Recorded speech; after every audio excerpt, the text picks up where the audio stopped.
السلام علیکم ورحمۃ اللہ وبرکاتہ، نحمدہ ونصلی علی رسولہ الکریم، اما بعد فاعوذ باللہ من الشیطان الرجیم، بسم اللہ الرحمن الرحیم، رب اشرح لی صدری ویسر لی امری واحلل عقدۃ من لسانی یفقہوا قولی، اللہم صلی علی محمد وعلی آل محمد كما صليت على إبراهيم وعلى آل إبراهيم إنك حميد مجيد، اللهم بارك على محمد وعلى آل محمد كما باركت على إبراهيم وعلى آل إبراهيم إنك حميد مجيد۔ آج ہم انشاءاللہ نماز کی دعاؤں کے بارے میں بات کریں گے۔ نماز کی اصل حقیقت ذکر ہے، اللہ کی یاد ہے۔ اللہ تعالیٰ فرماتے ہیں وَأَقِمِ الصَّلَاةَ لِذِكْرِي، نماز میری یاد کے لیے قائم کرو، یعنی بندہ اپنے روز مرہ کے کام کاج میں پلٹ پلٹ کر اللہ تعالیٰ کی طرف رجوع کرے اور ایک فارمل انداز میں اللہ کو یاد رکھے، اللہ کی عظمت کو، اس کی حکمتوں کو، اس کے خالق ہونے کو، اس کے مالک ہونے کو، اور ان کیفیات کو پیدا کرنے کے لیے نماز رکھی گئی ہے۔ ہم جانتے ہیں کہ کائنات کی ہر چیز اللہ کی تسبیح کر رہی ہے، فرشتے بھی اللہ سبحانہ وتعالیٰ کی تسبیح و تحمید کرتے رہتے ہیں، وَنَحْنُ نُسَبِّحُ بِحَمْدِكَ وَنُقَدِّسُ لَكَ، تو ہمیں بھی اللہ سبحانہ وتعالیٰ کی تسبیح اور اس کی بڑائی اور اس کی عظمت کا اظہار اور ذکر کرتے رہنا چاہیے۔ انسان اگر سارا وقت بھی اللہ کے ذکر میں مشغول رہے تو اللہ تعالیٰ کا حق ادا نہیں کر سکتا، اور اگر انسان ساری زندگی بھی سجدے میں پڑا رہے تو انسان اللہ کا حق ادا نہیں کر سکتا۔ لیکن اللہ سبحانہ وتعالیٰ نے ان بندوں کی فضیلت بیان کی ہے جن کے اندر عبودیت کی کیفیت ہوتی ہے، وہ اللہ سبحانہ وتعالیٰ کے آگے جھکتے ہیں، وہ اللہ تعالیٰ کی پکار پر لبیک کہتے ہیں، وہ کامیابی کے راستے پر چل پڑتے ہیں۔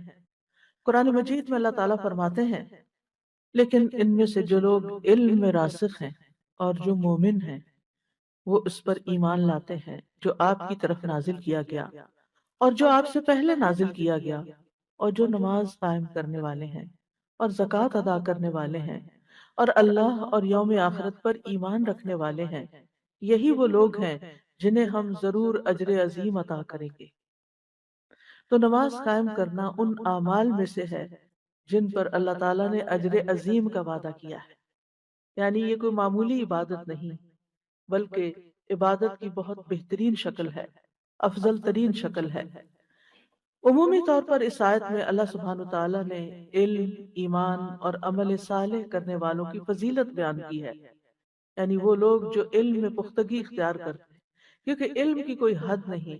رب زدنی علما، انسان ہر روز اپنے علم میں اضافہ کرتا چلا جائے اور اپنے علم میں اضافے کے لیے وحی الہی کی طرف متوجہ ہو، کیونکہ اصل اور یقینی اور فائدہ مند، نفع مند علم وہ علم ہے جو اللہ سبحانہ تعالیٰ نے ہمارے لیے وحی کے ذریعے نازل کیا ہے اپنے پیغمبر محمد صلی اللہ علیہ وسلم پر۔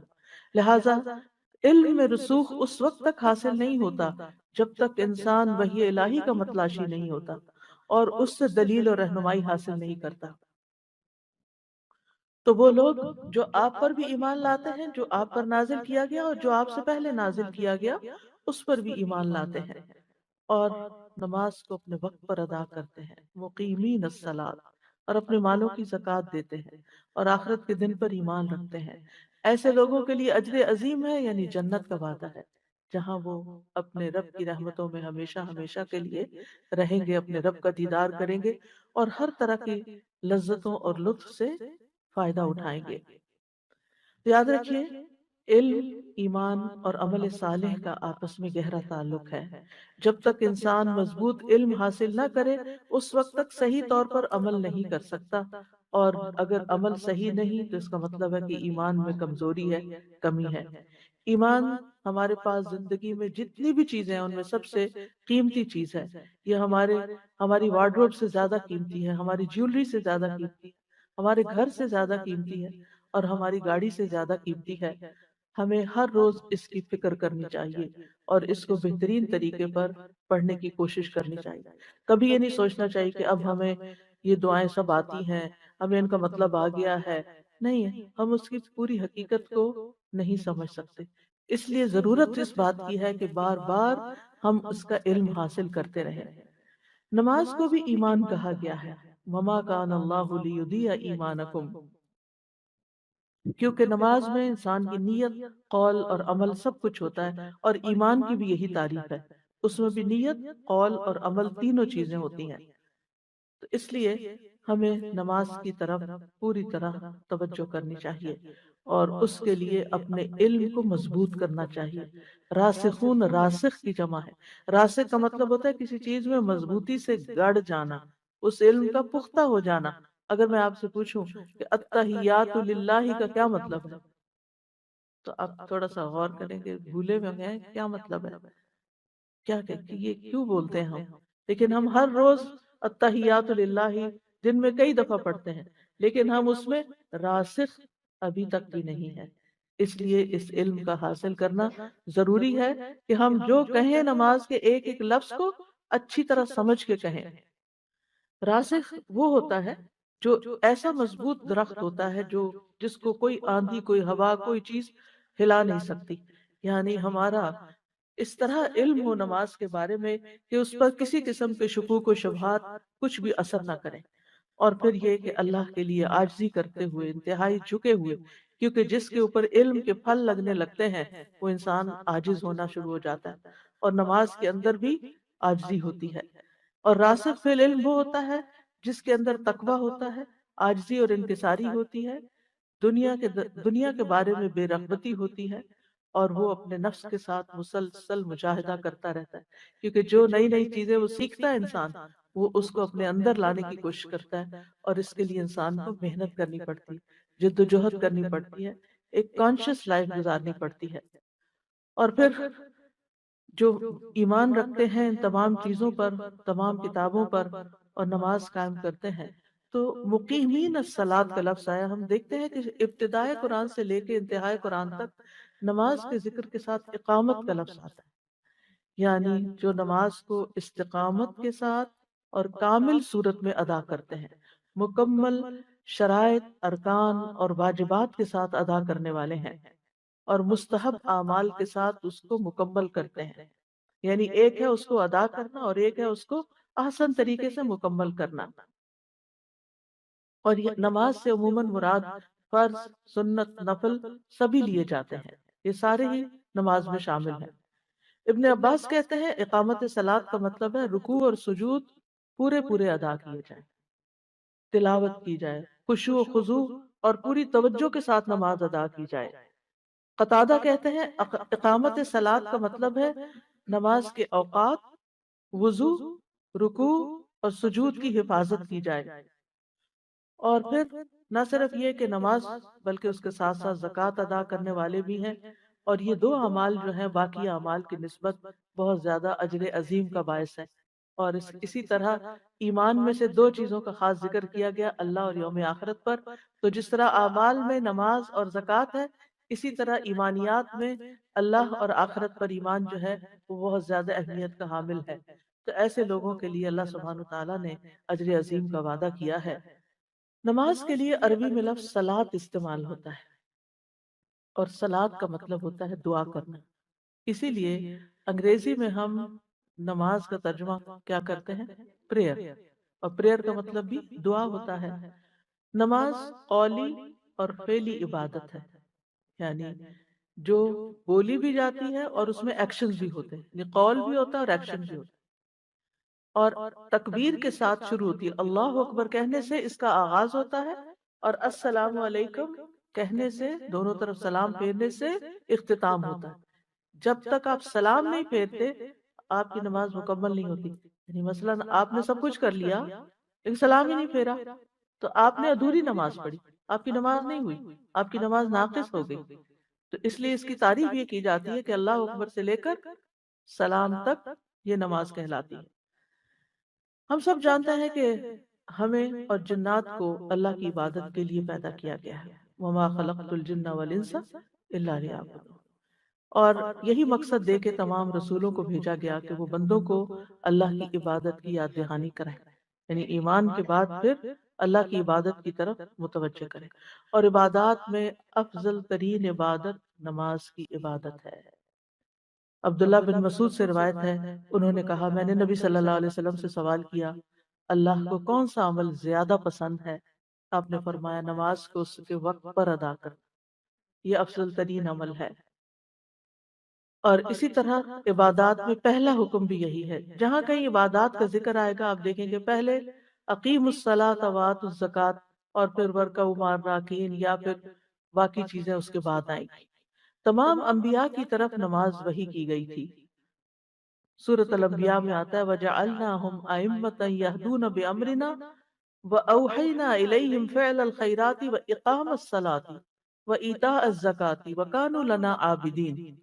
ہم نے انہیں ایسے پیشوا بنایا جو ہمارے حکم کے ساتھ رہنمائی کرتے تھے، اور ہم نے ان کی طرف نیکیاں کرنے اور نماز قائم کرنے اور زکوٰۃ ادا کرنے کی وحی بھیجی، اور وہ صرف ہماری عبادت کرنے والے تھے۔ تو اس سے یہ پتہ چلتا ہے کہ تمام انبیاء کو نماز ادا کرنے کی اور زکوٰۃ ادا کرنے کی وحی کی گئی ہے کہ یہ کرنا ضروری ہے۔ اس سے یہ پتہ چلتا ہے کہ نماز صرف ہماری امت کے لیے نہیں ہے بلکہ تمام امتوں کے لیے رہی ہے۔ موسیٰ علیہ السلام کو اللہ سبحانہ وتعالیٰ سے ملاقات کے وقت جو حکم دیا گیا تھا وہ کیا تھا؟ اللہ تعالیٰ نے جب کلام کیا تھا موسیٰ علیہ السلام سے تو فرمایا تھا اننی انا اللہ لا الہ الا انا فاعبدنی واقم الصلاۃ لذکری، بے شک میں ہی ہوں اللہ، میرے سوا کوئی معبود نہیں، سو میری عبادت کرو اور میری یاد کے لیے نماز قائم کرو، میری یاد کے لیے نماز قائم کرو۔ ابراہیم علیہ السلام نے اپنی اور اپنی اولاد کی نماز کی فکر کی، رب اجعلنی مقیم الصلاۃ ومن ذریتی ربنا وتقبل دعا، اے میرے رب مجھے اور میری اولاد کو نماز قائم کرنے والا بنا، یعنی ہمیں توفیق دے، اور اے میرے رب، اے ہمارے رب ہماری دعا قبول کر لے۔ اور ہر نیک ماں باپ کی یہی دعا ہوتی ہے کہ وہ خود بھی اور ان کی اولادیں بھی نماز کی پابندی کریں، نماز کی قائم کریں۔ ابراہیم علیہ السلام نے تو اس بے آب و گیاہ وادی میں اپنی اولاد کو چھوڑا ہی اس لیے تھا تاکہ وہ نماز قائم کریں۔ ربنا انی اسکنت من ذریتی بواد غیر ذی زرع عند بیتک المحرم لیقیموا الصلاۃ، تیرے محترم گھر کے پاس میں نے کیوں اپنے اولاد کو لا بسایا ہے کہ وہ نماز قائم کرے، یعنی ان کے لیے ایک اہتمام کیا ہے۔ اسی لیے اسی طرح ہمیں بھی گھر خریدتے ہوئے یا کہیں رہتے ہوئے اس بات کی ضرور فکر کرنی چاہیے کہ مسجد قریب ترین ہو تاکہ نمازوں کی ادائیگی اقامت کے ساتھ یعنی پراپر طریقے سے ہو سکے۔ عیسیٰ علیہ السلام کے بارے میں آتا ہے کہ انہوں نے پنگھوڑے میں نماز کا ذکر کیا تھا، وَأَوْصَانِي بِالصَّلَاةِ، کہ اللہ نے مجھے، ابھی وہ بچے ہیں، بیبی ہیں، پنگھوڑے میں ہیں، اور وہ بتا رہے ہیں کہ وَأَوْصَانِي بِالصَّلَاةِ کہ اللہ نے مجھے نماز کی تاکید کی ہے۔ تو اس سے آپ اندازہ لگائیں کہ اس کی کتنی اہمیت ہے۔ حضرت مریم علیہ السلام کو اللہ تعالیٰ نے کیا حکم دیا؟ یا مریم اقنتی لربکی واسجدی وارکعی مع الراکعین، اے مریم اپنے رب کی فرما بردار بن جا اور سجدہ کر اور رکوع کرنے والوں کے ساتھ رکوع کر، یعنی با جماعت نماز ادا کر۔ لقمان حکیم کی نصیحت اپنے بیٹے کے لیے کیا تھی؟ یا بنیا اقم الصلاۃ، پہلی بات ہی نماز کی، اے میرے چھوٹے بیٹے نماز قائم کر۔ اسی طرح اللہ تعالیٰ اپنے سارے بندوں کو حکم دیتے ہیں قل لعبادی الذین آمنوا یقیموا الصلاۃ، آپ میرے بندوں سے کہہ دیجئے کہ وہ نماز قائم کریں۔ اس کے بعد وَيُنْفِقُوا مِمَّا رَزَقْنَاهُمْ سِرًّا وَعَلَانِيَةً، کہ وہ رزق میں سے خرچ کریں جو ہم نے ان کو عطا کیا ہے، چھپے اور کھلے۔ سچے ایمان والوں کی علامت یہ الذین یقیمون الصلاۃ ومما رزقناہم ينفقون اولئک هم المؤمنون حقا، جو نماز اور یعنی نماز اور صدقات کا اہتمام کرتے ہیں یہی سچے مومن ہیں۔ لہم درجات عند ربہم، ان کے درجے ہیں رب کے ہاں، لیولز ہیں، یعنی جس کا جتنا اخلاص کے ساتھ نماز اور صدقات کا اہتمام ہوگا اس کے درجے اتنے ہی بلند ہوں گے۔ نماز اسلام کا دوسرا رکن بھی ہے، اسلام کا ستون بھی ہے۔ اللہ تعالیٰ نے بندوں پر 5 نمازیں فرض کی ہیں۔ اللہ سبحانہ تعالیٰ روزانہ 2 بار فرشتوں سے بندوں کی نماز کی خبر لیتا ہے، یعنی جب صبح کے فرشتے شام کے وقت اور شام کے صبح کے وقت جاتے ہیں، عصر کے وقت جاتے ہیں تو اللہ تعالیٰ ان سے پوچھتا ہے کہ تم نے بندوں کو کس حال میں پایا، اور وہ کہتے ہیں کہ ہم نے اس حال میں چھوڑا کہ وہ نماز پڑھ رہے تھے، اور اس حال میں ان کے پاس پہنچے کہ وہ نماز پڑھ رہے تھے۔ نماز ایسا فریضہ ہے جو کسی حال میں بھی ساقط نہیں ہوتا، یعنی کھڑے ہو کر نہیں پڑھ سکتے تو بیٹھ کے پڑھیں، بیٹھ کے نہیں پڑھ سکتے تو لیٹ کے پڑھیں، اشاروں سے پڑھیں، وضو نہیں کر سکتے تو تیمم کریں، یعنی کچھ بھی کریں لیکن نماز ضرور ادا کریں۔ اور ویسے بھی نماز اسلام اور کفر اور شرک میں فرق کرنے والی ہے۔ ہم سب کو نمازوں کی حفاظت کا حکم دیا گیا ہے، اور ہمیں صرف خود اپنی نمازوں کی فکر نہیں کرنی بلکہ گھر والوں کو نماز پڑھنے پر جمانا ہے۔ وَأْمُرْ أَهْلَكَ بِالصَّلَاةِ وَاصْطَبِرْ عَلَيْهَا لَا نَسْأَلُكَ رِزْقًا، اور اپنے گھر والوں کو نماز کا حکم دیجیے اور اس پر خوب پابند رہیے، ہم تم سے کسی رزق کا مطالبہ نہیں کرتے۔ پھر یہ کہ حدیث میں آتا ہے کہ بچوں کو جب 7 سال کے ہو جائیں تو نماز کا حکم دو، اور 10 سال کے ہو جائیں اور نہ پڑھیں تو ان کو مار بھی سکتے ہو۔ حالت جنگ میں بھی نماز کی حفاظت کا حکم دیا گیا ہے۔ دجال جیسے عظیم فتنے کے وقت نماز کی حفاظت کی فکر کی تلقین کی گئی ہے۔ نبی صلی اللہ علیہ وسلم کی دنیا سے رخصت ہوتے ہوئے آخری الفاظ بھی کیا تھے؟ الصلاۃ الصلاۃ وما ملکت ایمانکم، نماز نماز۔ اور قیامت کے دن پہلا سوال بھی، پہلا حساب بھی نماز کے بارے میں۔ اور اس میں اگرچہ یہ ساری باتیں اپنی جگہ، اس سے اس کی اہمیت پتہ چلتی ہے، لیکن فائدہ بھی ہمیں پہنچتا ہے، یعنی نماز پڑھنے سے ہم ہی کو فائدہ پہنچتا ہے کہ قد افلح المؤمنون الذین هم فی صلاتهم خاشعون، یقیناً وہ مومن فلاح پا گئے، پار ہو گئے جو اپنی نمازوں میں خشوع اختیار کرتے ہیں۔ نماز سے رحمت ملتی ہے، رزق ملتا ہے، فقر دور ہوتا ہے، فرشتوں کی دعائیں ملتی ہیں، خوف اور غم سے نجات ملتی ہے، دکھوں اور غموں کا علاج اور مداوع ہے۔ ارشاد باری تعالیٰ ہے، ان الذین آمنوا وعملوا الصالحات واقاموا الصلاة وآتوا الزکاة لهم اجرهم عند ربهم ولا خوف علیہم ولا هم يحزنون۔ بے شک جو لوگ ایمان لائے اور انہوں نے نیک اعمال کیے اور نماز قائم کی اور زکوٰۃ دی، ان کا اجر ان کے رب کے پاس ہے، ان پر نہ کوئی خوف ہے اور نہ وہ غمگین ہوں گے۔ پھر اللہ کی مدد ملتی ہے، یا ایھا الذین آمنوا استعینوا بالصبر والصلاۃ، یعنی اگر کسی بھی مشکل میں اللہ کی مدد چاہیے، اللہ کا ساتھ چاہیے، تو پھر نماز کی پابندی ضرور، نماز کی طرف دوڑنا چاہیے۔ اللہ تعالیٰ کی حفاظت ملتی ہے، جو شخص فجر کی نماز پڑھ لیتا ہے شام تک اللہ کے ذمے میں ہوتا ہے، اللہ کی حفاظت میں ہوتا ہے، بیماریوں سے شفا ملتی ہے۔ ابن القیم کہتے ہیں، اللہ کا ذکر کرنا، اس کی طرف متوجہ ہونا، اس کی طرف رجوع کرنا، نماز کی طرف لپکنا، بس ایسا کرنے سے کتنے ہی ایسے علیل ہیں، بیمار ہیں جنہیں شفا دے دی گئی، اور کتنے ہی ایسے بیمار ہیں جنہیں عافیت دے دی گئی۔ یعنی یہ چیزیں انسان کی صحت کا بھی یعنی باعث ہے، نہ صرف جسمانی صحت نہیں مراد، بلکہ علیل کہتے ہیں جو روحانی طور پر اور قلبی طور پر مریض ہو۔ نماز سے گناہ مٹتے ہیں، گناہ دھل جاتے ہیں، انسان کو برائی اور بے حیائی سے حفاظت ملتی ہے، انسان کی بری عادات ختم ہو جاتی ہیں۔ ایک آدمی نبی صلی اللہ علیہ وسلم کے پاس آیا اور کہا، فلاں آدمی رات کو تو نماز پڑھتا ہے لیکن صبح کے وقت چوریاں کرتا ہے۔ آپ نے فرمایا، عنقریب جو وہ نماز میں کہتا ہے وہ اس کو چوری سے روک دے گا، یعنی اگر وہ نماز میں پڑھتا رہا اور سوچ سمجھ کے نماز پڑھی تو ایک دن چوری سے بھی رک جائے گا۔ نماز آنکھوں کی ٹھنڈک بھی ہے، یعنی پڑھنے سے سکون ملتا ہے، اس سے راحت ملتی ہے۔ ایک آدمی نے کہا، کاش میں نماز پڑھ لیتا تو سکون پاتا۔ تو دوسرے لوگوں نے حیرانی سے اس کو دیکھا، تو اس نے کہا، میں نے رسول اللہ صلی اللہ علیہ وسلم کو فرماتے ہوئے سنا ہے کہ اے بلال، نماز کی اقامت کہو، ہمیں اس سے راحت پہنچاؤ۔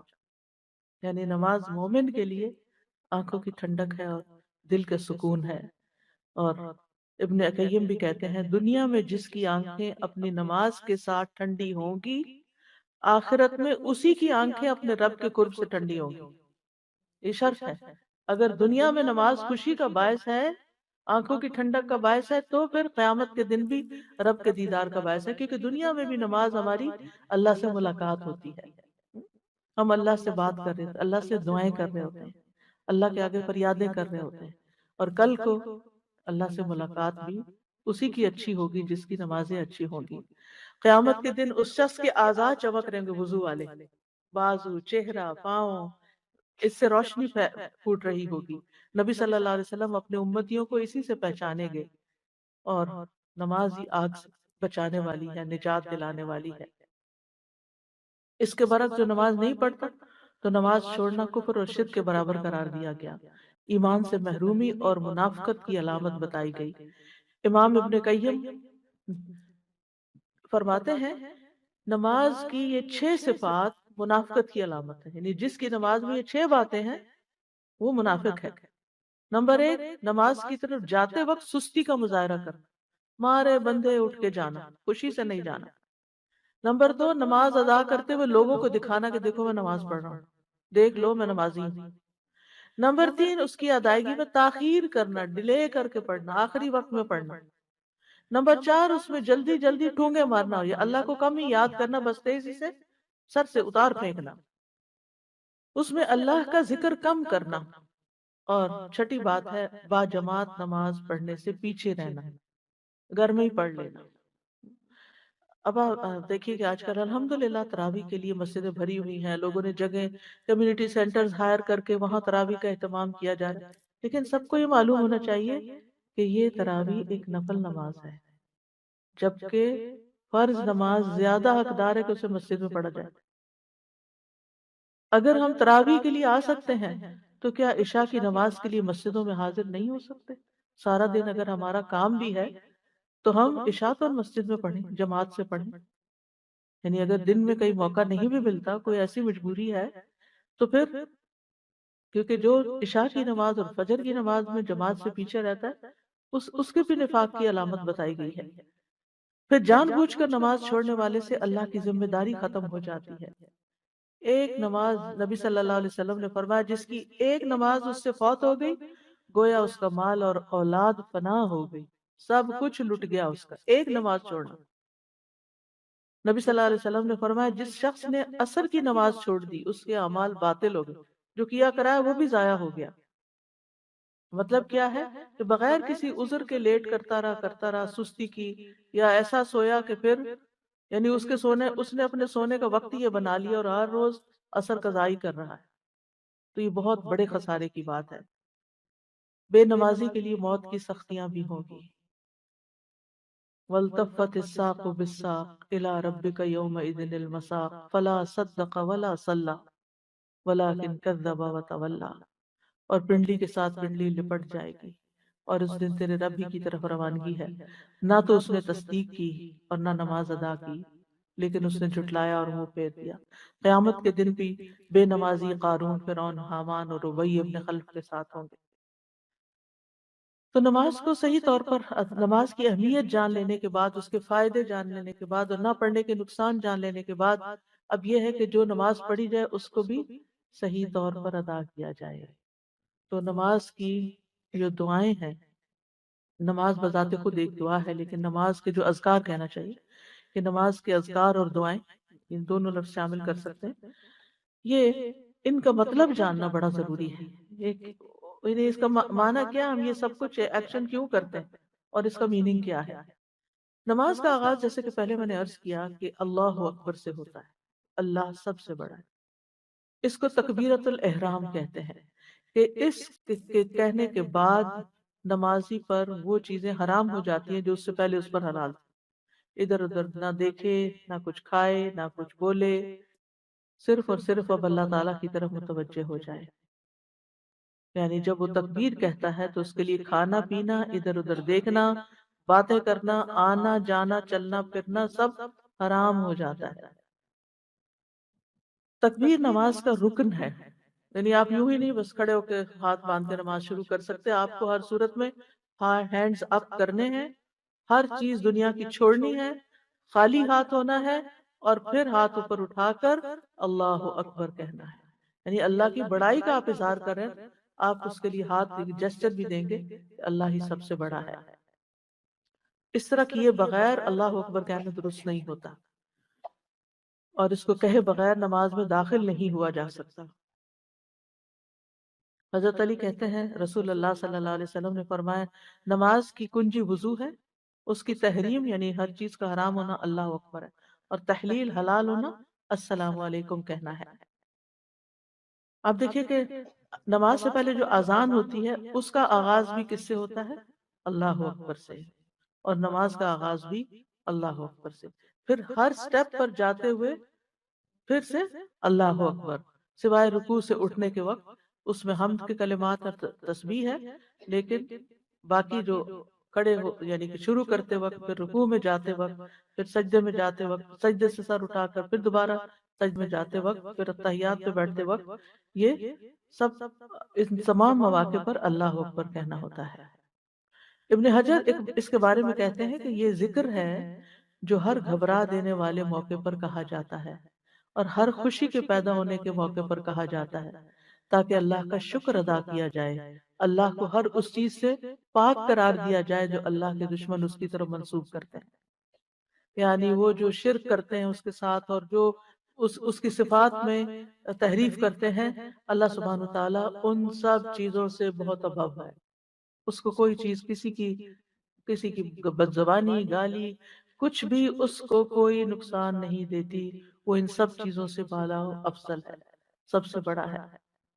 سلف صالحین جو تھے وہ نماز میں تکبیر تحریمہ میں شامل ہونے کا بہت اہتمام کرتے تھے، یعنی جماعت میں یہ نہیں کہ چلو آخری رکعت میں بھی شامل ہوتے جماعت کا ثواب ملے، اس بات کے نہیں حدیث ہوتی، وہ اس بات کے ہوتے تھے کہ ہماری تکبیر تحریمہ جو ہے وہ مس نہ ہو، ہم امام کے ساتھ اللہ اکبر کہیں کہ نماز کا کچھ حصہ بھی اس میں سے کم نہ ہو، جیسے ایک ہوتا ہے نا گلاس آپ پورا بھرتے اور ایک یہ ہوتا کہ آدھا ایمٹی ہے یا کوارٹر ایمٹی ہے، تو نماز بھی اسی طرح اگر آپ پوری جماعت سے پڑھتے ہیں تو وہ اور طرح ہے، اور اگر آپ کم جتنا کم کرتے چلے جاتے ہیں اس کا لیول اتنا ہی کم ہو جاتا ہے اجر و ثواب کا بھی۔ اور یہ بھی کہا جاتا ہے کہ اللہ اس کام میں برکت نہ ڈالے جو بندے کو نماز سے غافل کرتے ہیں، یعنی ادھر نماز ہو رہی ہے اور آپ ادھر کوئی اور کام کیے جا رہے ہیں تو اس کام میں بھی برکت نہیں ہوتی۔ اور جہاں تک نماز میں تکبیر کہنے کی اہمیت ہے یا حکمت ہے، تو امام عز ابن عبد السلام کہتے ہیں جب نماز کا مقصد ذکر ہے تو جس ہستی کا ذکر کیا جا رہا ہے اس کی قدر و منزلت جاننا بھی ضروری ہے کہ وہ ہے کون جس کا ذکر کر رہے ہیں، اور اس کو پیش نظر رکھنا ضروری ہے کہ انسان اس ہستی کے ساتھ ادب کو لازم کر لے۔ پس نماز کو تکبیر کے ساتھ شروع کیا جاتا ہے جو اللہ تعالیٰ کی بڑائی اور کبریائی کو بیان کرتی ہے، تاکہ بندہ جان لے کہ کس کے لیے کھڑا ہو رہا ہے، کس کے لیے جھک رہا ہے، اور کس کے لیے بیٹھ رہا ہے، اللہ کے لیے جو سب سے بڑا ہے، اور تاکہ وہ ایسی فرما برداری اور عاجزی کرے جیسی کرنی چاہیے، اور اس عاجزی کے ساتھ اللہ کی بڑائی بیان کرے، یعنی اپنے آپ کو چھوٹا کرے اور اللہ کو سب سے بڑا بیان کرے۔ اور جب وہ اللہ کو بڑا سمجھے گا تو ہی نماز کے سارے آداب کو ملوز خاطر رکھے گا، ظاہری اور باطنی طہارت کو، اور پھر اللہ تعالیٰ کی طرف متوجہ ہو کر خشوع و خضوع اختیار کرنے کو، کیونکہ وہ سمجھتا ہے کہ اس وقت اللہ تعالیٰ کی ذات سب سے زیادہ امپورٹنٹ ہے، جو خیال اس کو آتا ہے وہ اس کو جھٹک دیتا ہے، اٹس ناٹ امپورٹنٹ، یہ امپورٹنٹ نہیں، یہ ضروری نہیں، یہ کوئی بڑی چیز نہیں، اللہ سب سے بڑا ہے، اب میں اللہ کے لیے خالص ہو گئی ہوں، اللہ کی طرف متوجہ ہو گئی ہوں۔ لیکن افسوس ہم سب پر کہ ہم نماز میں کھڑے ہو کر زبان سے کہہ کر بھی کہ اللہ اکبر، تو دنیا بھر کی باتیں سوچتے ہیں، وہ باتیں سوچتے ہیں جو اس سے پہلے کبھی نہ سوچی۔ اللہ ہم سب کو توفیق دے کہ ہم واقعی ایسی نماز پڑھیں کہ جس میں اللہ تعالیٰ کی بڑائی ملحوظ خاطر ہو، اور ہم اس اللہ اکبر کا مطلب سمجھیں کہ ہم اللہ کو بڑا کہہ رہے ہیں اور باقی چیزیں چھوٹی۔ ہمیں کیا خیال آتے ہیں، کوئی غم رنج ہوتا ہے ہمارے دل میں، وہ اس کا خیال آ رہا ہوتا ہے بار بار، اس نے مجھے ہرٹ کر دیا، اس نے مجھے یہ کر دیا، اس نے وہ کر دیا، اس کا یہ تو اللہ ان سب باتوں سے بڑا ہے۔ مجھے اس وقت اللہ کے بارے میں سوچنا ہے، اللہ تعالیٰ کا ذکر کرنا ہے، یہ اپنی لے کے کہاں بیٹھ گئی ہوں پھر سے کہ پھر اپنے بارے میں سوچے جا رہی ہوں کہ میرے ساتھ یہ ہوا اور میرا وہ ہو گیا، نہیں، ہمیں اس وقت کیا سوچنا ہے کہ میں اللہ کے دربار میں حاضر ہوں اور مجھے اسی کی طرف توجہ کرنی ہے۔ تو تکبیر کا تقاضا کیا ہے کہ انسان اللہ کو ہر چیز سے بڑا تسلیم کرے اور اللہ کے علاوہ کسی اور چیز میں مشغول نہ ہو، اللہ کے علاوہ اور خیالوں میں مشغول نہ ہو، یعنی دل کو اللہ کی طرف حاضر کرے۔ اور پھر یہی چیز انسان کو ریاکاری سے بھی بچاتی ہے۔ نماز میں ریاکاری کے بہت چانسز ہوتے ہیں کہ کوئی آپ کو دیکھ رہا ہے، آپ اچھے سے نماز پڑھنا شروع کر دیں، کوئی سن رہا ہے تو آپ اچھی سی قرات شروع کر دیں اس میں، تو یہ کیا ہو گیا؟ ریاکاری ہو گئی۔ تو جب آپ کہتے ہیں اللہ سب سے بڑا ہے، تو پھر ریاکاری کا خیال چھوڑ دیں کہ کسی اور کو کیوں دکھانے کے لیے میں پڑھوں۔ اللہ جب سب سے بڑا ہے اور اس کے حضور حاضر ہوں اور وہ دیکھ رہا ہے، بس یہی کافی ہے میرے لیے۔ کوئی اور دیکھ رہا ہے یا نہیں، کوئی اور توجہ کر رہا ہے یا نہیں، مجھے کسی اور کو دکھانے کے لیے نماز نہیں پڑھنی، مجھے صرف اور صرف اللہ کے لیے نماز پڑھنی ہے۔ اور جب انسان اللہ کو بڑا مان لیتا ہے تو اس کے اندر پھر خشوع آنے لگتا ہے کہ میں چھوٹا ہوں، عاجزی آنے لگتی ہے، وہ اللہ کے آگے جھکنے لگتا ہے۔ اور پھر جو نماز میں اللہ سبحانہ وتعالیٰ کے سامنے اچھے سے قیام کرتا ہے، وہ قیامت کے دن یوم یقوم الناس لرب العالمین، جس دن لوگ اللہ رب العالمین کے لیے کھڑے ہوں گے، اس دن اس کو اچھا قیام ملے گا، اس کا وہ کھڑا ہونا بھی خوبصورت ہو جائے گا، بہترین ہو جائے گا، کیونکہ اس نے دنیا میں جب وہ اللہ کے سامنے کھڑا تھا تو وہ ایسے نہیں کبھی اس ٹانگ پہ کھڑا ہو گئے، کبھی اس ٹانگ پہ کھڑے ہو گئے، کبھی کیسے کھڑے ہو گئے، کبھی کیسے کھڑے ہو گئے، کھڑے ہوئے تو بس اللہ کے سامنے گڑ گئے، جم گئے اچھے طریقے سے۔ تو جو دنیا میں اللہ سبحانہ وتعالیٰ کے ساتھ اچھا معاملہ کرے گا، قیامت کے دن جب بندہ قیامت کے دن جب بندہ اللہ سبحانہ وتعالیٰ کے سامنے کھڑا ہوگا تو اللہ تعالیٰ بھی اس کے ساتھ اچھا معاملہ فرمائے گا۔ پھر اس کے بعد ہم جب اللہ اکبر کہتے ہیں تو پھر قیام ہوتا ہے، یعنی تکبیر کہہ کر سینے پر ہاتھ باندھتے ہیں اور نگاہیں سجدے کی جگہ پر ہوتی ہیں، اور کسی اور طرف انسان کی توجہ نہیں ہونی چاہیے، کیونکہ اللہ سبحانہ وتعالیٰ اس وقت اپنے بندے کی طرف متوجہ ہوتا ہے جب تک وہ نماز میں ادھر ادھر توجہ نہیں کرتا، اور اگر بندہ ادھر ادھر ہوتا ہے اللہ تعالیٰ کی توجہ سے محروم ہو جاتا ہے۔ ابن قیم نماز میں قیام کی حکمت کے بارے میں کہتے ہیں، نماز کا راز اور اس کا مغز بندے کا نماز میں اللہ کی طرف متوجہ ہونا ہے، اور دل کا مکمل طور پر اللہ کے سامنے حاضر ہونا ہے، اور بندے کا مقام ایسے معزز آدمی جیسا ہوتا ہے جو بادشاہ کے دروازے کی طرف جاتا ہے، وہ اپنی غلطیوں اور لغزشوں کی معذرت کرنا چاہتا ہے، اس کی سخاوت اور رحمت کی بارشوں کو طلب کرتا ہے، اس سے وہ کھانا طلب کرتا ہے، اس سے وہ کھانا طلب کرتا ہے جو اس کے دل کو غذا مہیا کرے تاکہ وہ اس کی خدمت میں قیام پر طاقت حاصل کرے۔ تو جب وہ اس کے دروازے پر پہنچا تو اب سوائے بادشاہ کے ساتھ سرگوشی کرنے کے کچھ بھی باقی نہیں رہا، یعنی اب بادشاہ کے پاس گئے ہیں تو بادشاہ سے بات کریں گے نا، ادھر ادھر باتیں تو نہیں کریں گے۔ میں کتنی بے ادبی کی بات ہوتی ہے کہ آپ مثلا کسی بندے سے کسی کے گھر ملنے کے لیے جاتے ہیں، آپ اس سے کوئی بات ہی نہیں کرتے، آپ کبھی دائیں والے سے بات کرتے کبھی بائیں والے سے بات کرتے، تو اس کو کیسا لگے؟ یا اپنا فون دیکھتے رہتے ہیں۔ آج کل تو یہ وبا پھیل گئی ہے، ملنے گئے کسی سے اور دیکھ رہے ہیں اپنا فون بات۔ اچھا کچھ لوگ کی عادت ہوتی ہے وہ وہاں کسی سے ملنے گئے، والدہ سے ملنے گئے، بڑے اہتمام سے، جی آج والدہ سے ملاقات کا دن ہے، والدہ سے ملنے گئے ہیں اور ابھی سلام دعائی ہوئی ہے کہ فون آ گئے، اچھا ایک منٹ وہاں سے باہر نکل گئے، یا پھر ان کے سامنے بیٹھے رہے اور زمانے بھر کے بزنس کی باتیں کر کے اور پھر فون رکھ کے، اچھا اور کیا حال ہے، اچھا میرا خیال ہے میٹنگ کا ٹائم ہو گیا چلتے ہیں، چلو بھائی ملاقات ہوگی والدہ سے۔ یہ رویے ہیں آج کل لوگ، یعنی کہ بچوں کے کہہ لیں یا لوگوں کے کہہ لیں کہ سب سے جو معزز جس کا ہم نے والدین کے حقوق میں پڑھا کہ والدین میں سے بھی ماں کا حق زیادہ ہے، اس ماں کے ساتھ اگر یہ سلوک ہے تو آپ باقیوں کے ساتھ باقی انسانوں کا کیا حق دیں گے، اور ان کو کیا رسپیکٹ دیں گے، اور ان کے کتنے حقوق ادا کریں گے۔ اور جب آپ بندوں کے حقوق نہیں ادا کرتے اور آپ کو اتنے مینرز نہیں کہ آپ بندوں کے ساتھ صحیح معاملہ کریں، تو اللہ کے حضور حاضر ہو کر بھی پھر کیا معاملہ ہوگا؟ وہاں بھی ہماری کیا توجہ ہوگی؟ کھڑے اللہ کے حضور ہیں، اس کے لیے ہم نے اللہ اکبر کہی اور قیام کیا اور ہاتھ باندھے اور دنیا بھر کی باتوں میں مشغول ہیں۔ ہمیں اس کے لیے ایفرٹ لگانی ہے کہ نہیں، واپس اللہ ہی کی طرف توجہ کرنی۔ پھر جب ہاتھ باندھ دیتے ہیں تو استفتاح کی دعائیں شروع ہوتی ہیں، جن میں سے ایک دعا ہے اللہ اکبر کبیرہ والحمد للہ کثیرہ وسبحان اللہ بکرۃ واصیلا۔ ابن عمر کہتے ہیں ہم رسول اللہ صلی اللہ علیہ وسلم کے ساتھ نماز پڑھ رہے تھے کہ لوگوں میں سے ایک آدمی نے کہا، یہی دعا پڑھی، اللہ اکبر کبیرہ والحمد للہ کثیرہ وسبحان اللہ بکرۃ و اصیلا۔ تو رسول اللہ صلی اللہ علیہ وسلم نے فرمایا اس طرح کے کلمات کہنے والا کون ہے؟ لوگوں میں سے ایک آدمی نے عرض کیا اے اللہ کے رسول میں ہوں۔ آپ نے فرمایا مجھے تعجب ہوا کہ اس کے لیے آسمان کے دروازے کھولے گئے، یعنی اتنی قبولیت ہوئی اس بندے کے ان کلمات کو۔ ابن عمر کہتے ہیں میں نے ان کلمات کو پھر کبھی بھی نہیں چھوڑا، کہ اگر یہ اتنے اچھے کلمات ہیں کہ اس کے لیے آسمان کے دروازے کھلتے قبول ہو جاتے ہیں تو پھر اور کیا چاہیے۔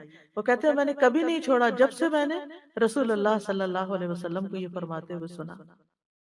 اور اس میں آپ دیکھیے کہ صرف اللہ اکبر نہیں، اللہ اکبر کبیرہ، اللہ بڑا ہے بہت بڑا، یعنی میں نے اللہ کی بڑائی بیان کی، بہت زیادہ بڑائی۔ اور یہ اللہ کے اس فرمان کی تعمیل ہے جس میں اللہ تعالیٰ فرماتے ہیں وَكَبِّرْهُ تَكْبِيرًا، کہ اس کی بڑائی بیان کرو، خوب بڑائی بیان کرنا۔ تو وہ کیسے بیان کریں گے؟ اللہ اکبر کبیرہ کہہ کر۔ اور اس سے بے چین دل اطمینان پاتے ہیں، یعنی جب آپ اللہ تعالیٰ کی تعریف میں اضافہ کرتے ہیں تو آپ کے اپنے دل کو ایک قرار آتا ہے اور اس کی عظمت کے ساتھ ایک اطمینان نصیب ہوتا ہے۔ جب دل حیران پریشان ہوتا ہے، لاسٹ ہوتا ہے، تو ایسے کلمات سکون کا باعث ہوتے ہیں، اور اللہ کی بڑائی بیان کرنے سے مشکلات بھی حل ہوتی ہیں، مصیبتیں زائل ہو جاتی ہیں، پریشانیاں اٹھا دی جاتی ہیں، غموں کے بادل چھٹ جاتے ہیں، بیماروں کو شفا مل جاتی ہے، کیونکہ انسان اس بات کا اظہار کرتا ہے اللہ سب سے بڑا۔ مجھے کسی کی نظر، کسی کا حسد، کسی کا میرے بارے میں برا چاہنا، میرے خلاف سازشیں کرنا کوئی نقصان نہیں دے گا، کیونکہ اللہ ان سب سے بڑا ہے۔ اللہ تعالیٰ ان کو کنٹرول کر سکتا ہے، اللہ تعالیٰ ان کی شر سے مجھے بچا سکتا ہے، اللہ سب سے بڑا ہے۔ تو اللہ تعالیٰ کی بڑائی بیان کرنے سے ایمان پختہ ہوتا ہے، یعنی یہ دعا تو ہے ہی دعائے استفتاح، لیکن اس کے پڑھنے کا فائدہ کیا ہے؟ ایمان پختہ ہوتا ہے، بھلائیوں کے دروازے کھل جاتے ہیں، اللہ تعالیٰ پر ایمان اور زیادہ راسخ اور یقین پختہ ہو جاتا ہے، اللہ تعالیٰ کے ساتھ تعلق بڑھ جاتا ہے، کیونکہ آپ نے صرف اللہ اکبر نہیں کہا، اللہ اکبر کبیرہ کہا، اور پھر آسمانوں کے دروازے بھی کھل جاتے ہیں۔ اور اصل میں کثیرہ جو ہے یہ صفت ہے حمدن کثیرہ کی، والحمد للہ کثیرہ، تو حمدن کثیرہ ہے اصل میں، وسبحان اللہ بکرۃ و اصیلا۔ اور اس میں سبحان اللہ نہیں خالی کہا گیا، بکرتن و اصیلا، صبح اور شام کا ذکر۔ کیوں؟ ان دو وقتوں کو اس لیے خاص کیا گیا کہ دن اور رات کے فرشتے ان میں اکٹھے ہوتے ہیں، ہماری نماز میں، فجر میں اور عصر کا وقت، دونوں بکرت اصیل کہتے ہیں عصر کا وقت، اور بکرا کہتے ہیں صبح کا وقت۔ تو ان دو اوقات میں فرشتے جمع ہوتے ہیں اور ان کے ساتھ ہم بھی مل کر اللہ تعالیٰ کی تسبیح کرتے ہیں، کیونکہ تسبیح فرشتوں کا خاص ذکر ہے۔ پھر اس کے بعد دعا ہے اللہم باعد اللہم باعد بینی و بین خطایایا کما باعدت بین المشرق والمغرب اللہم نقنی من الخطایا کما ينقى الثوب الابیض من الدنس اللہم اغسل خطایایا بالماء والثلج والبرد۔ یا اللہ مجھ سے میرے گناہ اتنے دور کر دے جتنا تو نے مشرق اور مغرب کے درمیان فاصلہ رکھا ہے۔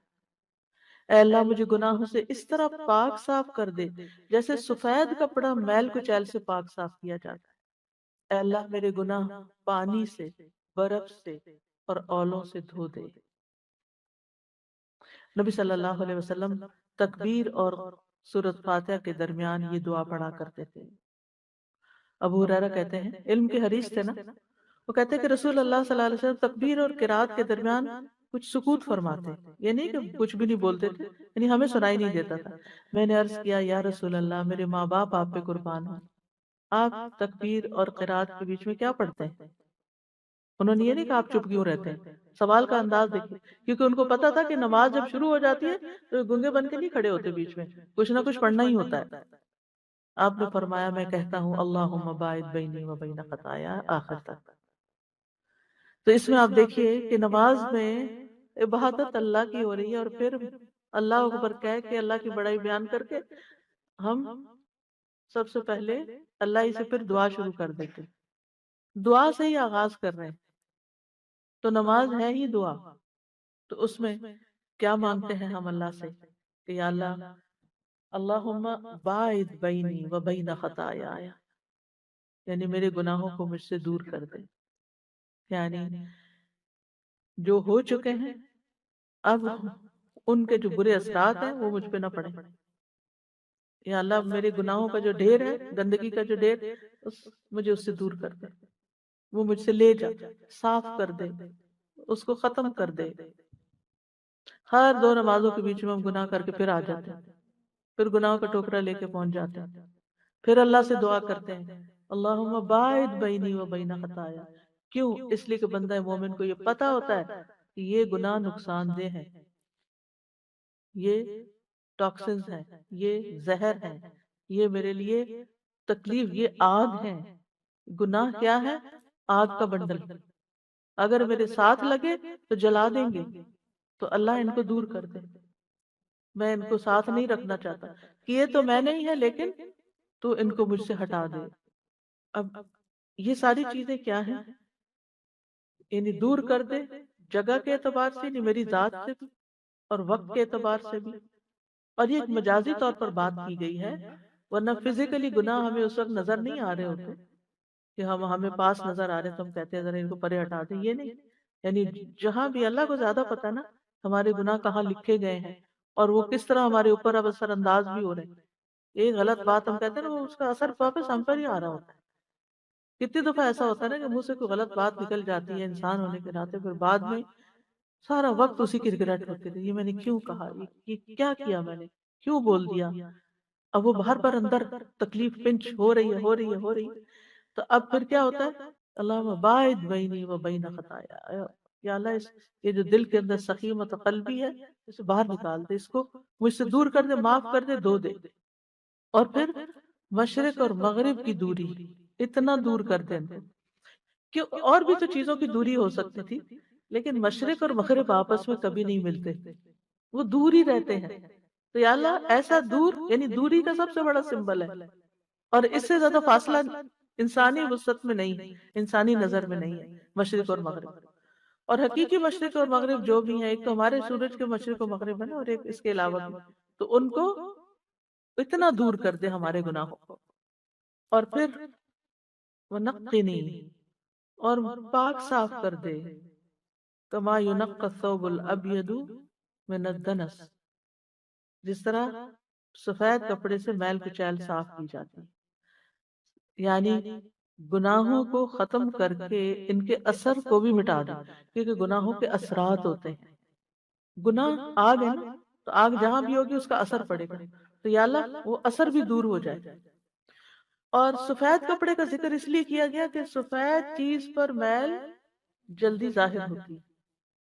آپ کلرڈ کپڑے اپنے دھوتے ہیں نا تو پتہ ہی نہیں چلتا، لیکن سفید کپڑا آپ دھوتے ہیں تو آپ کہتے ہیں یہ سفید رہا بھی ہے، آپ کو تسلی نہیں ہوتی. آپ پھر اس کو دوبارہ دھوتے، پھر دوبارہ دھوتے ہیں. پھر اسی طرح اگر کوئی چھوٹا سا بھی داغ ہو تو اس کے اوپر نظر آ رہا ہوتا ہے. تو یا رب جس طرح سفید کپڑا صاف ہوتا ہے نا، بالکل وائٹ، پیور وائٹ، ایسے ہی مجھے بھی اسی طرح صاف ستھرا کر دے. اور گناہوں کو دھونے کی تیسری دھو ڈالنے، یعنی اور علماء کہتے ہیں کہ نقی نہیں، یعنی پریزنٹلی جو میرے سے گناہ ہو رہے ہیں. باعث بینی میں ماضی تھا، یہاں پریزنٹ ہے کہ اس وقت جو میرے سے گناہ ہو رہے ہیں یا اللہ مجھے ان کے اثرات سے بھی محفوظ رکھ. اور گناہوں کو دھو ڈالنے کی تیسری مثال پانی، برف اور اولے. برف کا ذکر ہے، برد ٹھنڈک، یعنی اولوں کے لیے استعمال ہوتا ہے. اور تو اس میں آپ دیکھیں کہ ان تینوں چیزوں کو ترتیب سے بیان کیا گیا ہے. سب سے پہلے پانی، اور اگر پانی سے کوئی چیز صاف نہیں ہوئی تو مبالغے کے لیے ٹھنڈ، اولے، برف اور اولے، سلج والبرد. سلج برف جو ہوتی ہے نرم و نازک ہوتی ہے، اور اولے جو سخت ہوتے ہیں، گریجولی ان کے اندر اضافہ کیا گیا. اب علماء نے اس پر بڑا غور و فکر کیا ہے کہ جب کسی چیز کو دھونا ہوتا ہے تو گرم پانی زیادہ فائدہ دیتا ہے، لیکن یہاں پر ٹھنڈک کی بات کیوں کی گئی ہے؟ برف کی بات، برف سے کیا دھلے گا؟ اور برف کی وجہ اور اولوں سے کیا دھلے گا؟ تو بعض نے یہ کہا کہ چونکہ وہ ان ٹچڈ واٹر ہوتا ہے، بہت ہی پیور اور کلین ہوتا ہے برف کا پانی، تو جس طرح وہ صاف کرتا ہے ایسے کوئی اور چیز صاف نہیں کرتی.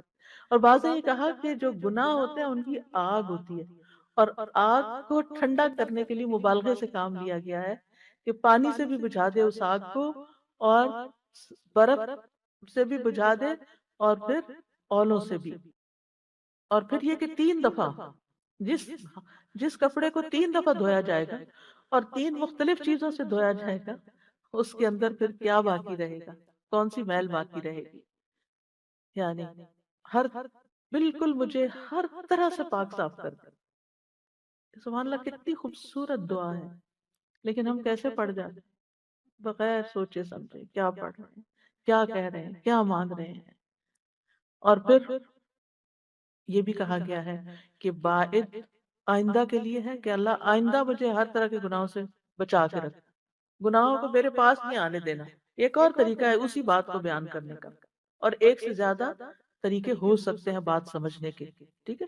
تو اللہ جو گناہ ہے نا، مجھے اسے دور ہی رکھنا، اللہ باعد بینی و بین خطایا، کہ جن چیزوں کی ٹیمپٹیشن ہو جاتی ہے مجھے، جہاں پھسلن ہو جاتی ہے، جہاں گر پڑتا ہوں، مجھے بچا لینا اس سے، اور نقینی حال میں مجھے گناہوں سے دور رکھنا، اور پھر آئندہ فیوچر میں بھی، اور ماضی میں بھی جو ہو چکے ہیں ان کو بھی دھو ڈال، سوری فیوچر تو ہو گیا، اور پھر پریزنٹ، اور پھر پاسٹ۔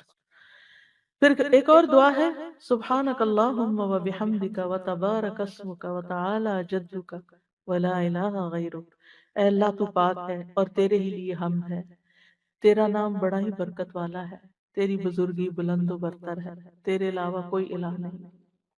نبی صلی اللہ علیہ وسلم نماز کے آغاز میں اس کو پڑھا کرتے تھے، یعنی سبحانک اللہم، اے اللہ میں تجھے پاک قرار دیتا ہوں ہر برائی اور نقص سے جو تیری ذات کے لائق نہیں، اور وَبِحَمْدِکَ تیری ایسی تسبیح بیان کرتا ہوں کہ جو حمد کے ساتھ ملی ہوئی، سبحانک اللہم وَبِحَمْدِکَ وَتَبَارَكَ اسْمُکَ، اور تیرے نام کی برکت بہت زیادہ ہے۔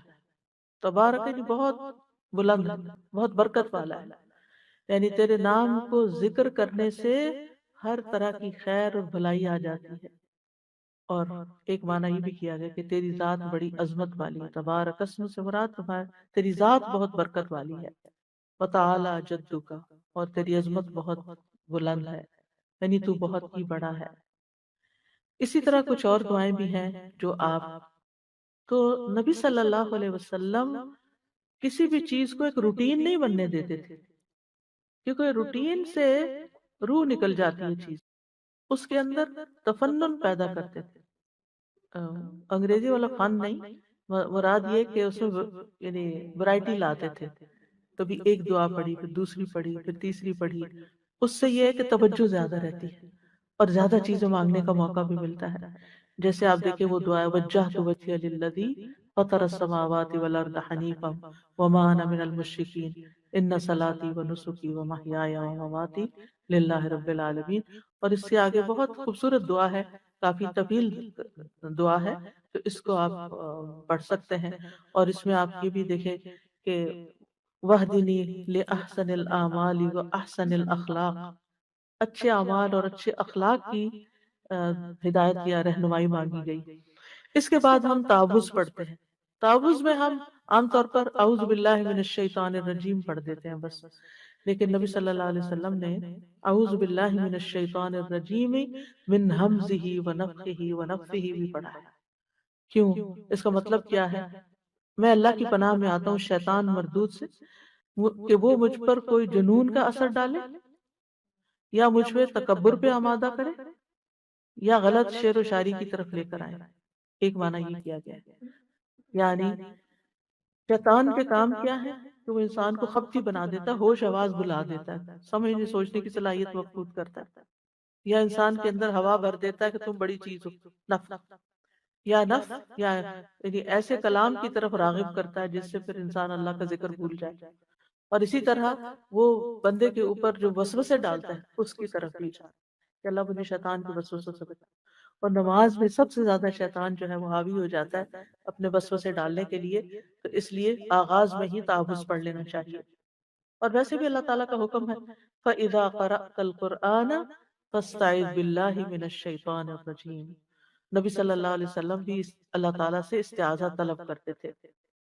ابو سعید خدری کی روایت ہے کہ نبی صلی اللہ علیہ وسلم قرات سے پہلے اعوذ باللہ من الشیطان الرجیم پڑھا کرتے تھے، پھر اس کے بعد آپ سورۃ الفاتحہ پڑھتے ہیں جس کا معنی سب کو آتا ہے، اور پھر آپ کوئی نہ کوئی قرآن مجید کی سورت پڑھتے ہیں، چاہے سورۃ اخلاص ہو یا معوذتین ہو۔ چند نمازوں میں صورتیں مخصوص ہیں، باقی تو اوپن چوائس ہے، آپ جو بھی پڑھیں۔ اور چند نمازوں میں وہ کون سی صورتیں ہیں؟ جیسے صبح کی سنتوں میں اور مغرب کی سنتوں میں پہلی رکعت میں قل یا ایھا الکافرون اور دوسری رکعت میں قل ھو اللہ احد، اور پھر اسی طرح جمعے کی صبح فجر کی نماز میں نبی صلی اللہ علیہ وسلم پہلی رکعت میں سورۃ السجدہ اور دوسری رکعت میں سورۃ الدہر پڑھا کرتے تھے۔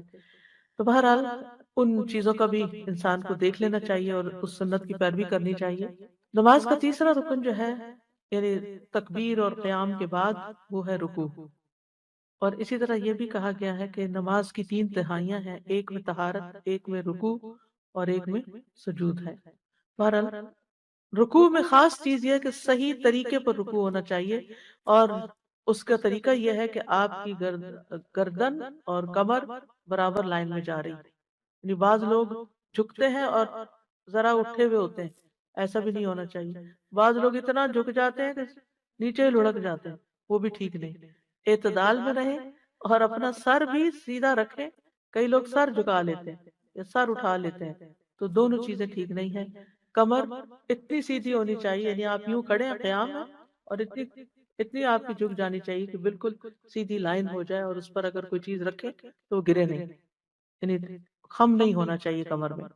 نبی صلی اللہ علیہ وسلم صحابہ کو درست طریقے پر رکوع کرنا سکھاتے تھے۔ آپ نے فرمایا جب تم رکوع کرو اپنی ہتھیلیوں کو اپنے گھٹنوں پر رکھو۔ کچھ لوگ گھٹنے کو پیچھے سے پکڑ لیتے ہیں۔ کچھ ریسنٹلی میں نے کسی کو دیکھا، انہوں نے یعنی یہ جیسے گھٹنا ہے نا، تو اس کو یہاں سے پکڑا ہوا تھا۔ سامنے ہاتھ رکھنا چاہیے، یعنی سامنے ہاتھ رکھ کے سائڈ سے نہیں پکڑے، یعنی ٹانگیں پکڑنے کے لیے نہیں کہا گیا، بلکہ گھٹنوں پر ہاتھ رکھنے کے لیے کہا گیا۔ پھر اسی طرح یہ ہے کہ نبی صلی اللہ علیہ وسلم بہت اطمینان سے رکوع کرتے تھے، اور آپ نے فرمایا اللہ کی قسم جب بھی تم رکوع کرتے ہو اور سجدہ کرتے ہو میں تمہیں اپنی پیٹھ کے پیچھے دیکھ لیتا ہوں۔ اور رکوع میں اطمینان جو ہے وہ دراصل نبی صلی اللہ علیہ وسلم کی سنت ہے، اور اس کے بغیر نماز ناقص ہوتی ہے۔ درست رکوع پر ہی نماز کی قبولیت اور عدم قبولیت کا انحصار ہے۔ ابو ہریرہ کہتے ہیں ایک آدمی 60 سال نماز پڑھتا رہتا ہے لیکن اس کی نماز قبول نہیں ہوتی، شاید اس کی وجہ یہ ہو کہ وہ رکوع تو پورا کرتا ہے لیکن سجدہ مکمل نہیں کرتا، یا سجدہ پورا کرتا ہے لیکن رکوع پورے نہیں کرتا۔ پورا رکوع کرنے سے مراد ہے کہ پوری طرح جھکنا، یعنی پورا رکوع یہ آدھا آدھا جھکے کھڑے ہیں، یعنی آدھی سے کھڑے اور لیٹے کی کیفیت میں ہے، تو اس سے نماز نہیں ہوتی۔ رسول اللہ صلی اللہ علیہ وسلم نے فرمایا وہ نماز کافی نہ ہوگی جس میں آدمی اپنی پشت کو رکوع اور سجود میں سیدھا نہ رکھے، کافی نہیں ہوگی۔ اسی طرح سجدے میں بھی اس طرح نہیں لٹک جانا چاہیے کہ انسان گر پڑے زمین پہ، بلکہ اپنی پشت کو سیدھا رکھے اور جلدی جلدی نہ کرے، کیونکہ یہ منافق کی نماز ہوتی ہے کہ وہ اپنی نماز میں اس طرح نیچے اوپر ہوتا ہے جیسے مر ٹھونگے مار کے دانا چن رہا ہو۔ پھر رکوع کی دعائیں کیا ہیں؟ سب سے مشہور دعا تو یہی ہے سبحان ربی العظیم، میرا رب عظیم ہر عیب سے پاک ہے، سبحان پاک ہے، ربی میرا رب، العظیم جو بہت عظمت والا ہے، یعنی رکوع میں اللہ تعالیٰ کی تعظیم کا ذکر کرنا چاہیے۔ اور یہ تعظیم تین طرح سے ہوتی ہے، دل کی تعظیم، اعضاء کی تعظیم اور زبان کی تعظیم، یعنی زبان بھی عظمت کا اظہار کرے اور جسم بھی عظمت کا اظہار کرے، اور احساس بھی اللہ کی عظمت کا ہو دل میں، یعنی انسان اس بات کا اپنے حال سے، زبان حال اور زبان کال سے اظہار کرے کہ اے اللہ بڑائی تیرے ہی لیے ہے اور میری صفت عاجزی ہے، میں تو عاجز بندہ ہوں۔ اور اسی وجہ سے رکوع میں سبحان ربی العظیم عظمت کی بات کی گئی، اور سجدے میں سبحان ربی الاعلی۔ پھر اسی طرح رکوع کی ایک اور خوبصورت دعا ہے سبوح قدوس رب الملائکۃ والروح، منزہ اور پاک ذات جو فرشتوں اور جبریل کا رب ہے۔ اور یہ پوری توجہ سے آپ یہ دعا پڑھیں تو آپ دل کے اندر کے بہت سے بوجھ ختم ہو جائیں گے۔ سبوح کا مطلب ہے جو ہر قسم کے نقائص اور شرک سے پاک ہے، اور قدوس کا مطلب ہے ہر اس چیز سے پاک جو خالق کے لائق نہیں، ہر اس چیز سے پاک جو خالق کے لائق نہیں۔ اور رب الملائکۃ والروح، ملائکہ سارے فرشتوں کے لیے آتا ہے، روح خاص فرشتہ ہے، اور کہا جاتا ہے کہ شاید اس سے مراد جبریل علیہ السلام۔ اور ایک قول یہ بھی ہے کہ اس سے مراد ایسی مخلوق ہے جس کو فرشتے نہیں دیکھ سکتے، جیسے تم فرشتوں کو نہیں دیکھ سکتے۔ وما یعلم جنود ربک الا ہو، اللہ کے لشکروں کو صرف وہ خود جانتا ہے۔ ہم سے جن پوشیدہ رکھے گئے، جنوں سے ہم پوشیدہ نہیں، ہم سے فرشتے پوشیدہ رکھے گئے، ہم فرشتوں کے سامنے، اور فرشتوں سے بھی کچھ چیزیں پوشیدہ ہیں۔ والروح، رب الملائکۃ والروح، ملائکہ میں سارے فرشتے آگے، اور روح سے مراد وہ مخلوق جو فرشتے نہیں دیکھ سکتے۔ کتنی عظمت والا ہے ہمارا رب۔ پھر اسی طرح سبحانک و بحمدک لا الہ الا انت، پاک ہے تو اپنی تعریف کے ساتھ اور تیرے سوا کوئی الہ نہیں۔ پھر ایک اور دعا ہے سبحانک اللہم ربنا و بحمدک اللہم اغفر لی۔ حضرت عائشہ کہتی ہے کہ نبی صلی اللہ علیہ وسلم یہ دعا رکوع اور سجود دونوں میں پڑھا کرتے تھے۔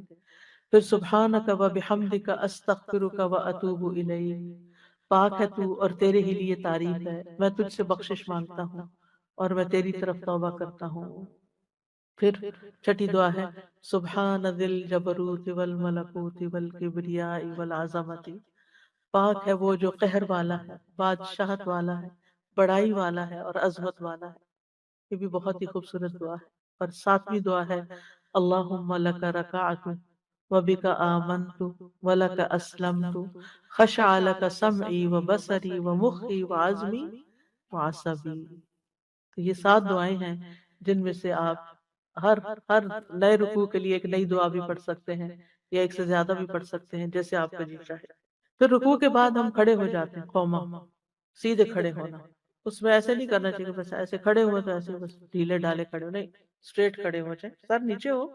آپ صلی اللہ علیہ وسلم جب رکوع سے اپنا سر اٹھاتے تو سجدے میں نہ جاتے، حتیٰ کہ سیدھے کھڑے ہو جاتے، اور پشت سیدھی نہ کرنے پر وعید ہے۔ رکوع اور سجدے سے سیدھے ہونا چاہیے۔ کئی لوگ سجدہ کرتے اور تھوڑا سا ہی اٹھتے ہیں، سیدھا نہیں ہوتے، واپس سجدے میں چلے جاتے ہیں، درست نہیں ہے۔ نبی صلی اللہ علیہ وسلم نے فرمایا اللہ بندے کی اس نماز کی طرف دیکھتا بھی نہیں جس میں وہ اپنی پشت کو اپنے رکوع اور اپنے سجدے کے درمیان سیدھا نہیں کرتا، یعنی رکوع اور سجدے کے بعد جب تک وہ سیدھا نہیں ہوتا تو اللہ تعالیٰ اس نماز کو دیکھتا بھی نہیں۔ ٹھیک ہے بڑھاپے کی وجہ سے کمر جھک جاتی ہے، تکلیف کی وجہ سے انسان سیدھا نہ کر سکے، اکڑ جاتی بعضوں کی کمر، اسی لیے ہم کہتے ہیں، ہم کیا کہتے ہیں، ہم کمر سیدھی کر لیں۔ کس کو کہتے ہیں؟ جب لیٹتے ہیں ہماری کمر سیدھی ہوتی ہے، جب ہم لیٹتے ہیں اس کے لیے ہم کہتے ہیں کمر سیدھی کر لیں، تھکاوٹ جب ہی اترتی ہے جب کمر سیدھی ہوتی ہے۔ لیکن ہماری تھکاوٹیں دور ہو جائیں اگر ہم نماز میں کمر سیدھی کریا کریں، اور شروع سے ہی بچوں کو اگر سکھا دیں کہ کمر سیدھی کریں، اور ان کو چیک کریں کہ انہوں نے رکوع سے اٹھ کے سیدھے کھڑے بھی ہوئے کہ بس رکوع سے اٹھ کے واپس سجدے میں گر گئے۔ عبید اللہ بن عبد السلام کہتے ہیں یہ حدیث اس بات پر دلالت کرتی ہے کہ رکوع سے کھڑے ہو کر اطمینان کرنا واجب ہے، یعنی کھڑے ہو کر ساکت ہونا لازم ہے، پھر ہلے، یعنی ایک دفعہ آپ اٹھے، آپ سٹل سٹینڈ ہو، پھر اس کے بعد نیچے کو جائیں، ہلتے جلتے نہیں۔ پھر کھڑے ہو کر بھی کچھ دعائیں پڑھتے ہیں، یعنی کھڑے ہوتے ہوتے قوما کی دعائیں، سمی اللہ لمن حمدہ ربنا ولک الحمد حمدا کثیرا طیبا مبارکا۔ یہ دعا بھی جس نے پڑھی تھی اس کے لیے 30 فرشتے آگے بڑھے اس کو اٹھانے کے لیے، اتنا اجر تھا، بڑا عظیم اجر اس دعا کا۔ پھر اسی طرح سمی اللہ لمن حمدہ اللہم ربنا لک الحمد ملء السماوات وملء الارض وملء ما شئت من شیء بعد۔ پھر اسی طرح حمد کی کچھ اور دعائیں، یعنی قوما کی کچھ اور دعائیں بھی ہیں جو اسی معنی سے ملتی جلتی ہیں، لیکن ان کے اندر دعا بھی شامل ہے۔ آخر میں اللہم لا مانع لما اعطیت ولا معطی لما منعت ولا ينفع ذا الجد منک الجد، اور ایک اور دعا میں اللہم طہرنی بالثلج والبرد والماء البارد اللہم طہرنی من الذنوب والخطایا کما ينقى الثوب الابيض من الوسخ، دنس کی بجائے وسخ یعنی میل کچیل کا لفظ آیا۔ پھر سجدے کا وقت آ جاتا ہے تو قرآن مجید میں سجدہ کرنے کا حکم دیا گیا ہے، فَاسْجُدُوا لِلَّهِ وَاعْبُدُوا، اللہ کو سجدہ کرو اور اس کی عبادت کرو، بندگی کرو۔ سجدہ اللہ تعالیٰ سے قرب کا ذریعہ ہے، کَلَّا لَا تُطِعْهُ وَاسْجُدْ وَاقْتَرِب، سجدے میں دعائیں قبول ہوتی ہیں۔ نبی صلی اللہ علیہ وسلم نے فرمایا سجدہ کرتے ہوئے بندہ اپنے رب کے سب سے زیادہ قریب ہوتا ہے، پس سجدوں میں کثرت سے دعا کیا کرو۔ سجدہ کرنے سے نیکی اجر ملتا ہے، گناہ معاف ہوتے ہیں اور درجات بھی بلند ہوتے ہیں۔ سجدے کی جگہوں پر آگ حرام ہو جائے گی، اور اسی طرح سجدہ پورا نہ کرنے والے کے لیے بھی وعید ہے، یعنی پوری طرح جم کے سجدہ کرنا چاہیے، ہلتے ہلتے نہیں سجدہ، نیچے کے اور جلدی سے اٹھ گئے، ایسا نہیں ہونا چاہیے کہ جاتے ہوئے ایک دفعہ سبحان اللہ سبحان ربی اللہ کہا، دوسری دفعہ نیچے اور تیسری دفعہ اٹھ کے، یہ نہیں ہونا چاہیے، بلکہ تینوں تسبیحات جم کے نیچے ہی ہونی چاہیے۔ سجدے کی دعاؤں میں سبحان ربی الاعلی، سبحان ربی الاعلی کم از کم 3 دفعہ پڑھنا ہوگا، زیادہ تو کوئی حد ہی نہیں۔ آپ نبی صلی اللہ علیہ وسلم، حضرت حذیفہ کہتے ہیں میں نے ایک رات نبی صلی اللہ علیہ وسلم کے ساتھ نماز پڑھی، آپ نے سجدہ کیا اور پڑھا سبحان ربی الاعلی، اور آپ کا سجدہ قیام کے برابر تھا، جتنی دیر کھڑے رہے اتنی دیر سجدے میں پڑے رہے۔ پھر سجدے کی دعاؤں میں اللہم اغفر لی ما اسررت وما اعلنت، اتنی دعا، اے اللہ میرے گناہ بخش دے جو میں نے چھپ کے کیے اور جو میں نے اعلانیہ کیے۔ اور اسی طرح سبوح قدوس رب الملائکۃ والروح، پھر سبحانک و بحمدک لا الہ الا انت، پھر سبحانک اللہم ربنا و بحمدک اللہم اغفر لی، پھر سبحان ذی الجبروت والملکوت والکبریاء والعظمہ، پھر اللہم اغفر لی ذنبی کلہ دقہ و جلہ اولہ و آخرہ و علانیتہ و سرہ۔ یہ نبی صلی اللہ علیہ وسلم اپنے سجدوں میں دعا پڑھا کرتے تھے۔ اتنی خوبصورت دعا ہے، اے اللہ میرے سب گناہ بخش دے، تھوڑے ہوں یا زیادہ، پہلے ہوں یا پچھلے، ظاہر ہوں یا چھپے ہوئے۔ ایک اور دعا ہے اللہم اعوذ برضاک من سخطک وبمعافاتک من عقوبتک واعوذ بک منک لا احصی ثناء علیک انت کما اثنیت علی نفسک۔ اے اللہ میں تیری ناراضگی سے، تیری رضامندی کی اور تیری سزا سے تیری معافی کی پناہ چاہتا ہوں، اور میں تجھ سے ڈر کر تیری ہی پناہ میں آتا ہوں، تجھ سے ڈر کے تیری ہی پناہ میں آتا ہوں، میں تیری تعریف کرنے کی طاقت ہی نہیں رکھتا، تو ویسا ہی ہے جیسا تو نے خود اپنی ثنا بیان کی۔ کتنی خوبصورت دعا ہے یہ، اور جب بندہ عاجزی کے ساتھ سجدے میں پڑھ کے یہ دعا کرتا ہے تو اللہ تعالیٰ کو کتنا پیار آتا ہوگا اس بندے پر۔ پھر اسی طرح ایک اور دعا اللہم لک سجدت وبک آمنت ولک اسلمت سجد وجہی للذی خلقہ وصورہ وشق سمعہ وبصرہ تبارک اللہ احسن الخالقین۔ اے اللہ میں نے تیرے لیے سجدہ کیا، میں تجھ پر ایمان لایا، میں تیرا فرما بردار ہوا، میرے چہرے نے اس ذات کو سجدہ کیا جس نے اس کو پیدا کیا اور اسے شکل دی، اس میں کان اور آنکھیں بنائی، بڑی برکتوں والا ہے اللہ جو بہترین ہے پیدا کرنے والا، یعنی اس وقت چہرہ انسان کا زمین پر ہوتا ہے تو چہرے کی فیچرز کی بات کی گئی ہے یہاں پر۔ نبی صلی اللہ علیہ وسلم یہاں اس دعا میں اللہ سبحانہ و تعالیٰ کی نعمتوں کا اعتراف کر رہے ہیں سجدے کی حالت میں، اور پھر بعض روایات میں فَأَحْسَنَ صُورَتَهُ کا لفظ آتا ہے کہ اللہ نے میری بہت اچھی شکل و صورت بنائی۔ اگر ہر بندہ یہی پڑھے تو اس کو کوئی شکایت رہے اللہ سے اپنی شکل و صورت کے بارے میں؟ اور پھر اسی طرح اللہم اجعل فی قلبی نورا وفی سمعی نورا وفی بصری نورا وعن یمینی نورا وعن شمالی نورا وامامی نورا وخلفی نورا وفوقی نورا وتحتی نورا وجعل لی نورا۔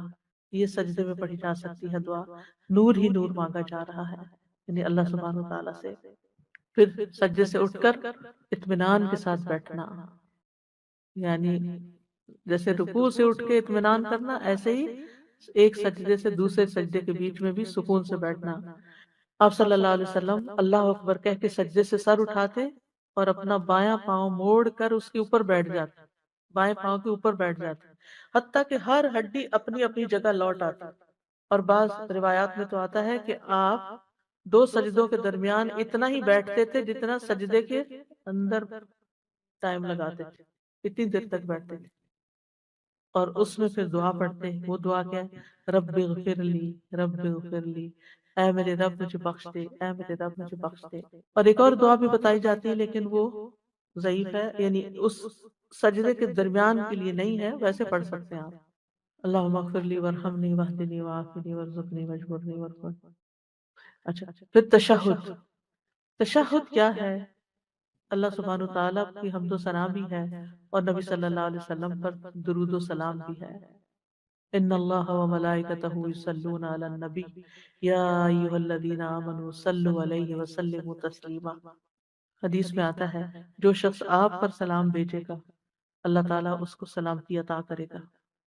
نبی صلی اللہ علیہ وسلم نے اس پر سجدہ شکر ادا کیا تھا.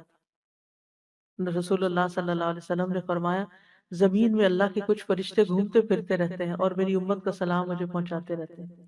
اور تشہد کے جو کلمات ہیں ان کو آپ اس طرح سکھاتے تھے جیسے قرآن کی کوئی سورت سکھائی جاتی. تو تشہد میں التحیات للہ والصلوات والطیبات السلام علیک ایھا النبی ورحمۃ اللہ وبرکاتہ السلام علینا وعلی عباد اللہ الصالحین اشہد ان لا الہ الا اللہ واشہد ان محمدا عبدہ ورسولہ. التحیات، التحیہ جو ہے حیات سے زندہ کرنا، باقی رکھنا. تو اس کا مطلب کیا کیا گیا کہ تحیت سے مراد یعنی اللہ کی بقا کا اظہار ہے کہ اللہ ہمیشہ باقی، ہمیشہ سے ہمیشہ رہے گا. تحیہ سے مراد بادشاہی بھی ہے اور اس سے مراد کلمہ طیبہ بھی ہے. عرب جب کسی کو تحیہ کی دعا دیتے تو کہتے تم 1000 سال جیو. لیکن جب اللہ تعالیٰ کے لیے ہم التحیات کہتے ہیں تو ہم دعا نہیں دیتے کیونکہ اللہ تعالیٰ کو ہماری دعا نہیں چاہیے. اس کا مطلب یہ ہے التحیات جمع کسی ہے کہ وہ ساری دعائیں جو دنیا کے بادشاہوں کو دی جاتی ہیں اور ان کے لیے تعریفی کلمات کہے جاتے ہیں وہ ساری کی ساری اللہ کے لیے، اس سے بھی زیادہ، اور ساری بادشاہت کا حقدار بھی وہی ہے.